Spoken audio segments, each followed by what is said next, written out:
Well, thank you so much for staying with us. And thank you again to Bull Country Compost for sponsoring our show each and every week throughout the season. We do have 3 more after today shows on Halloween. October 31st will be our last show for the season. And then we will take our off-season winter hiatus, and we'll be back with you again on the air April. I'm not sure what the date will be, but it'll be the first Saturday of April. So like I said, we do have some gardening questions to answer for you. Some of you are still wondering what you should be doing right now. This is your time to fertilize your trees and shrubs. You want to make sure that you are getting that fertilization down. I always say, and I've said this before in the past, over the last, how many years have I been doing this? 35 years, that it's really important that fertilization in the fall is key. And so if you can only afford to fertilize once a year, it needs to be in the fall. So this is your month. October is a month that is key to getting so many fertilizers down. So your trees, your shrubs at the drip line, tree tone, holly tone, plant tone, flower tone, all of your tones, this is when they need to be going down on all of your trees and shrubs. This is also a great time, and so many people miss this, is to fertilizing their perennials right now. They're getting ready to do their fall cleanups and they're cutting everything down. They don't think about fertilizing at this time. But you put that fertilization down now and it's really feeding that root system. So over the winter when the plant is dormant, that root system is still down there and that food just is going to feed that plant. And so next year it's going to be healthier and stronger and look even more beautiful than it did this year. So this is a great time to do that as well. Also, this is a time to get down your lawn fertilizations. If you are doing an aeration and overseeding, do a fertilization right with it. That top cut is going to be great for it. The mill organite, all of those 2 fertilizers are really in a one group. They're just very, very, very similar. And so get that down with that aeration and overseeding. Maybe you're not doing an aeration or an overseeding this fall, so you want to put down your corn gluten meal. That's going to be high in nitrogen. That's going to really feed that root system the nitrogen that it needs over the winter, but it's also going to stop weed seed from germinating. Weed seed that's blowing in or being dropped by the birds. A lot of people say, well, I live in a subdivision, so the weed seeds aren't blowing in because everyone treats around me. But there are still birds that are out eating from someone's feeder or out in the field eating, and they still come through, and droppings do get into your yard, and the corn gluten meal will kill those seeds. They will stop them from germinating, and though you won't have that weed problem. So that's always a great route to go, is to get that corn gluten meal down. But if you are doing that overseeding, aeration and overseeding, or just an overseeding, you do not want to put that corn gluten meal down because it doesn't know the difference between the grass seed and the weed seed, and it's going to stop it from germinating too. So you don't want to be wasting your money.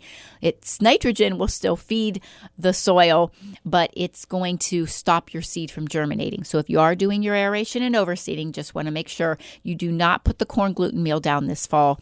You're going to go ahead and do your top cut, and that's where you're going to have a nice, beautiful, lush lawn next year. Now, if you want to do your aeration and your overseeding yourself, by all means, if you don't have an aerator, you can rent one. But also there are some great landscapers in the area that will do those for you. Greenerscapes from Magnolia, they do a great job and do those all fall long. If you need their information and you can't find it, they are on Facebook and on the web. But if you need their information, again, call our store and we'll get you all of that information. But there's a lot of other great landscapers out there that does it as well. I just have a relationship with Brian, so it's going to be great to use another Christian local business and to be doing those services. But by all means, it's really not a difficult project to do yourself. Be a weekend warrior, and you can take that task on. The grass seed we have for your lawns at the store. So if you do decide to do it yourself, you can go ahead and jump on that. Now, also, we're getting a lot of questions right now about trimming your shrubbery back and cleaning up your gardens. So we're going to touch on those things just a little bit. Trimming back your shrubbery. Don't trim back your roses yet. They're still blooming unless you want to sacrifice the bloom. Some people are telling me, well, we're getting ready to go south for the winter. We need to do our cleanup now. By all means, that's fine. Go ahead and trim them back. But you are still going to trim in the springtime anyhow. You're still going to have a little bit of winter dieback on your roses and your hydrangeas, so you could just wait till then. Some of you cannot handle the thought of a plant not looking nice throughout the winter or sort of being trashy looking in the wintertime, so it will not hurt to go ahead and trim those. But remember, on your roses, this is a little bit too early to fertilize them because we have not had what? A freeze. Exactly right. You don't want to fertilize the roses until we have had a freeze, not just a frost. You want that temperature to really have dipped down there low before you fertilize your roses, because they have that tendency that they will start pushing new growth if you fertilize those too early. So I really like to fertilize your roses in November instead of October, but all of your other things, October is your fertilization time. Now, so you can go ahead and trim back. Most of your perennials can be trimmed back besides, of course, your mums. They're still beautifully blooming. And you remember, if you planted a mum or really any other perennial late in the season, October or here in September, not trimming those down this fall is going to be best for it. And you want to make sure that you mulch around the crown of that plant heavy for this fall and winter. You will have much better overwintering for a plant that is planted late into the season. And I'm talking about herbaceous plants, your perennials that die completely off and come back from new root next season, or not something that is woody. Woody stemmed plants, you're still fine to keep on planting, and you really don't need to do a ton of extra mulching. But a perennial, a herbaceous plant that does not have woody stems that you have planted late into the season, it's always best not to trim them back down to the ground like you would when you're doing your normal fall cleanup. And you also want to make sure that you mulch that plant heavily. You're going to have much better luck with it. Tree trimming, don't trim your fruit trees yet. It's still a little bit too early. Remember, it's good to do those in the winter time, January, February, when we have one of those 40-degree days. Several of you are asking also about your raspberries and your blueberries. Your blueberries and your raspberries can be trimmed now.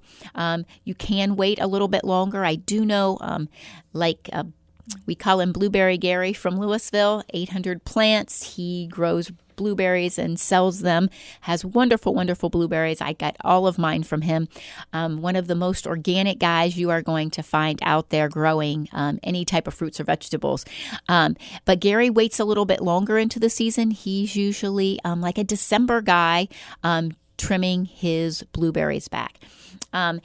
He's tough as nails, though, so he can handle those cooler temperatures. If you're a little bit more fair-weathered person, right now in October is not going to hurt at all. And go ahead and trim back your raspberries. You do not want to trim your raspberries back all the way to the ground. You're going to trim them about back 24 to 36 inches. Remember, your blueberries, you're just trimming them like a shrub. You don't trim them back hard. You will sacrifice fruit if you do that. So you're just trimming them back so that they're manageable and that you can still have a nice harvest, keeping them right around that 4 to 5 foot mark. If you have any limbs that are contorted or not growing correctly, of course, you can trim those completely off and you won't have any issues with that. If you do have further questions on trimming back your fruits and vegetables, a lot of people are asking about rhubarb right now. Should I trim my rhubarb all the way back to the ground? Those kind of things, your horseradish, all of those. I really like to wait till they completely die off on their own and then just clean them up when you're trimming back and then do your mulching. This is also a great time of the season for your horseradish and your rhubarb, those type of vegetables. and herbs to get your manure on them. Chicken manure is great. The cock-a-doodle-doo is a wonderful, but cow manure also. You don't want to put hot manures on those directly. Remember, your hot manure is going to go on a garden that is going to be planted next year. You don't want that on anything that's growing right now or that has green. It's going to be a little bit too hot. But those fertilizations on those plants all the way around the base, remember that root system goes out far. So from the base of the plant out to where the drip line was, all of that needs to be fertilized to really feed all of those nice herbaceous roots. You're going to have some wonderful, wonderful plants next year. If you want to be able to have, more rhubarb, you want that plant to really bulk up and grow more next year. So maybe you can harvest and sell. You're planning on doing markets. Doing this fall is really going to help you for next year. You'll find that really helps you out. Your horseradish, the same. If you want to be able to harvest horseradish and actually make what you're going to be eating next year, and you want those rhizomes to really grow, getting some good manure down on them this fall is going to really, really help you out quite a bit. And many of you are, just finishing up with some of those garden things, or maybe not even finishing up. A lot of you are asking questions about potatoes as you're harvesting your potatoes. Some of them are ready, some of them still aren't. If your plant is looking bad, dig down in and check that out. Most of your regular white potatoes or red potatoes, those kind of potatoes, not your sweet potato or yams, those are usually most of those are ready right now. So you can start digging those and get those ready to preserve or whatever you do. Maybe you can them or, you have a fruit cellar so you can keep them that way. But this is a good time for those. I've noticed that my sweet potatoes still aren't ready in a container. If your sweet potatoes are out in a garden where they've got hit by the frost, they might almost be ready. Well, here we are at the end of another show. Thank you so much. I will be with you next Saturday morning early before everything gets started at the store for our fall festival. Remember, if you have questions, you're interested in being a vendor, or have more questions about what's going on next Saturday, please give me a call at the store, 330-455-5997. Or remember, our Facebook page is always a great way quickly to get a hold of us. Thank you so much for being with me, and we will be back with you next Saturday morning right here on the Light 95.9 at 8 a.m. Thanks, and have a blessed week.